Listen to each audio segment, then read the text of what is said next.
कहते हैं कि बात जब संसद सत्र की हो और मुद्दा अगर हिंदू का हो तो फिर बवाल कैसे ना हो। और बवाल तब कैसे ना हो जब राहुल गांधी ने हिंदू समाज हिंदू धर्म को लेकर कोई भाषण दे दिया हो। 90 मिनट के भाषण में राहुल गांधी ने संसद में ऐसा क्या कह दिया जिसने पूरे देश में तबाही सी मचा दी। हर कोई इस बयान की निंदा करता नजर आया। कुछ कांग्रेस के नेता खुद ये कहने लगे कि राहुल गांधी ने जो कहा वो गलत कहा, लेकिन राहुल गांधी ये बोले कि मैंने जो भी कहा वो सोच समझ कर कहा, मैं कहना चाहता था और मैं इसके लिए माफी नहीं मांगूंगा। राहुल गांधी ने ऐसा क्या कहा कि खुद प्रधानमंत्री नरेंद्र मोदी को 4 बार खड़े होना पड़ा राहुल गांधी को शांत कराने के लिए, खुद अमित शाह को खड़े होना पड़ा राहुल गांधी को शांत कराने के लिए। चलिए हम आपको बताते हैं इस रिपोर्ट में कि क्या है 90 मिनट के इस भाषण का माजरा। राहुल का 90 मिनट का भाषण, हिंदू के मुद्दे पर छिड़ा सियासी रण।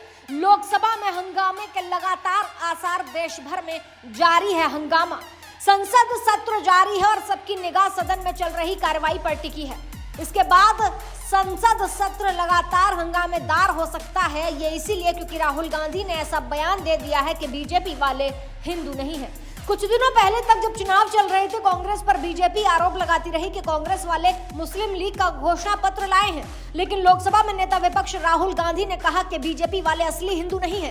हंगामे के बीच राहुल ने 90 मिनट का जो भाषण दिया उसमें हिंदू को लेकर ऐसा विवाद हुआ, जहां पीएम, गृह मंत्री समेत 5 मंत्रियों को उठकर राहुल गांधी के भाषण पर आपत्ति जतानी पड़ गई।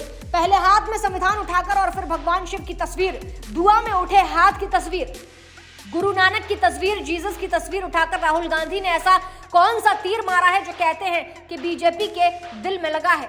ऐसा राहुल गांधी ने क्या बोल दिया कि प्रधानमंत्री को 2 बार उठकर टोकना पड़ा, अमित शाह को 4 बार उठकर आपत्ति जतानी पड़ी। उन्होंने कहा कि सदन में ये कैसे चल सकता है, आप एक तरफा रियायत दे रहे हैं, हमें संरक्षित करिए, ऐसे नहीं चलता। रक्षा मंत्री राजनाथ सिंह को 2 बार उठना पड़ा और उन्होंने कहा कि ऐसी गलत जानकारी आप सदन में नहीं दे सकते।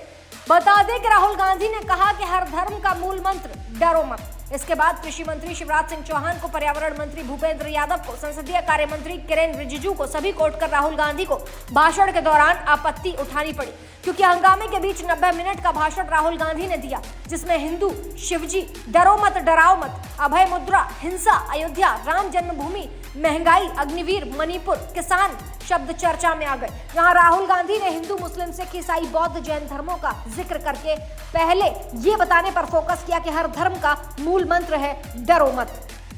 राहुल गांधी ने कहा कि त्रिशूल हिंसा नहीं बल्कि अहिंसा का प्रतीक है। इस्लाम में लिखा है कि डरना नहीं है। गुरु नानक जी भी कहते हैं कि डरो मत, डराओ मत। जीसस में भी अभय मुद्रा, बुद्ध भगवान ने कहा कि डरो मत, डराओ मत। महावीर ने कहा कि डरो मत, डराओ मत। इसी के बाद राहुल गांधी ने सत्ता पक्ष की तरफ इशारा करके कहा कि जो लोग अपने आप को हिंदू कहते हैं वो 24 घंटे हिंसा, हिंसा, नफरत, नफरत, नफरत। आप हिंदू हो ही नहीं। हिंदू धर्म में साफ लिखा है कि सच का साथ देना चाहिए। इसके बाद राहुल गांधी ने जवाब दिया, नहीं, नरेंद्र मोदी पूरा हिंदू समाज नहीं है, बीजेपी पूरा हिंदू समाज नहीं है, आरएसएस पूरा हिंदू समाज नहीं है, ये ठेका नहीं है बीजेपी का। अब गृह मंत्री सदन में खड़े हुए, उन्होंने कहा कि राहुल माफी मांगे। शाह ने कहा कि शोर शराबा करके इतने बड़े वाकया को छिपाया नहीं जा सकता। नेता विपक्ष ने कहा कि जो अपने आप को हिंदू कहते हैं वो हिंसा करते हैं। करोड़ों लोग अपने आप को गर्व से हिंदू कहते हैं, क्या वो सभी लोग हिंसा की बात करते हैं? उन्हें इसकी माफी मांगनी चाहिए।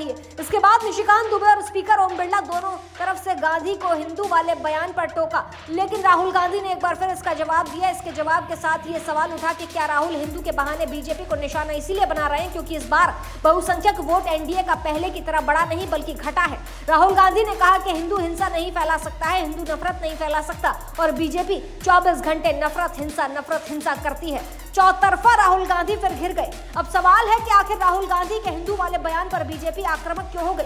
जहां संसद में राहुल से माफी की मांग की गई, फिर बीजेपी ने प्रेस कॉन्फ्रेंस करके हिंदू से जुड़े बयान पर राहुल को घेरा। फिर बीजेपी के कई मुख्यमंत्री राहुल के बयान पर हिंदुओं को अपमानित करने की बात कहने लगे। आखिर किस आधार पर निशाना साध रहे हैं राहुल गांधी?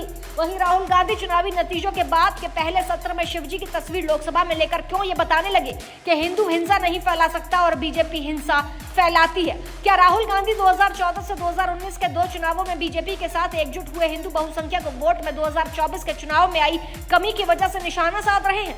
इस सवाल की वजह देखिए, 2024 के उपचुनाव में भले ही हिंदू सवर्ण का वोट एनडीए को अधिक मिला, लेकिन उसका 1% वोट घटा और इंडिया गठबंधन का वोट बढ़ गया। हिंदू वोट में एनडीए को नुकसान हुआ। राम जन्मभूमि से बीजेपी को क्या संदेश मिला? बता दें कि अयोध्या से जुड़ी लोकसभा सीट पर बीजेपी की हार पर राहुल कहते हैं कि राम जन्मभूमि ने बीजेपी को संदेश दे दिया है। अवधेश प्रसाद का भी जिक्र किया गया। अयोध्या पर भी राहुल गांधी बोले। राहुल गांधी ने यह कहा कि जो छोटी बिल्डिंग थी उन सारों को तोड़कर गिरा दिया गया, उन लोगों को सड़क पर ला दिया गया। यह भी कहा कि अयोध्या के उद्घाटन में जनता को दुख हुआ। अडानी अंबानी थे लेकिन अयोध्या का कोई नहीं था। पीएम मोदी भी अयोध्या से लड़ने वाले थे। राहुल गांधी ने यह बयान दिया। बता दें कि अग्निवीर स्कीम पर भी पलटवार हुआ। सदन और देश को अग्निवीर से माफी मांगनी चाहिए। राहुल गांधी ने यह भी कहा।